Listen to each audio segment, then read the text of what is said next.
Hi అండి, welcome to KKV talks. మార్చి 8 మనందరికీ తెలిసిందే మహిళా దినోత్సవం. కనీసం ఒక్క రోజన్నా కేటాయించారు కదా.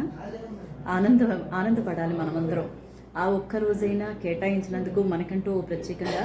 అయితే ఒక్కటి నాకు అర్థం కానిది, నాకే కాదు చాలామందికి అర్థం కానిది, నిజంగా మహిళా సాధికారిత మనం సాధించామా ఇప్పటివరకు?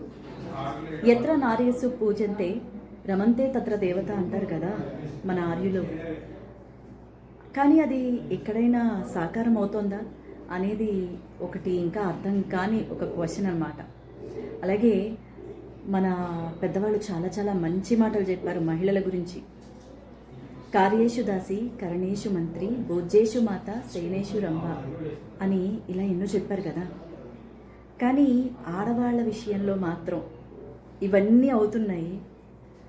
తల్లికి అంటే ఒక తల్లిగా, ఒక చెల్లిగా, ఒక భార్యగా, ఇంకా అనేక రూపాల్లో ఒక ఉద్యోగస్తురాలిగా అన్నిట్లో సక్సెస్ అవుతోంది. కానీ ఎందుకో కానీ మహిళలు మాత్రం వెనకబడిపోతున్నారు అనేది నేను అంటాను. అంటే ఆలోచనల్లో, ఉపాధిలో కాదు, విద్య, ఉద్యోగం, టెక్నాలజీ, ఈరోజు అంతరిక్షంలో కూడా అడుగుపెడుతున్నారు. అన్ని రంగాల్లో ముందంజలో ఉన్న ఒక మానవతా సమాజంలో మాత్రం ఆలోచనల్లో మాత్రం వెనకబడిపోతున్నారని అని చాలామంది అనుకుంటున్నారు. అండ్ నేను అనుకుంటున్నాను.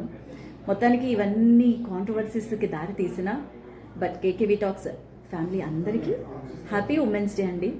కనీసం ఈ నెక్స్ట్ నుంచి అయినా అందరికీ మంచి భవిష్యత్తు ఉండాలని, ఆలోచనలు మారి మనల్ని కూడా అంటే మగవాళ్ళకి నారీ శక్తి ఏమాత్రం తీసిపోదు అని నిరూపించుకోవాలని, వాళ్ళ ఆలోచనలు మారాలని మనస్ఫూర్తిగా కోరుకుంటున్నాను ఫ్రెండ్స్.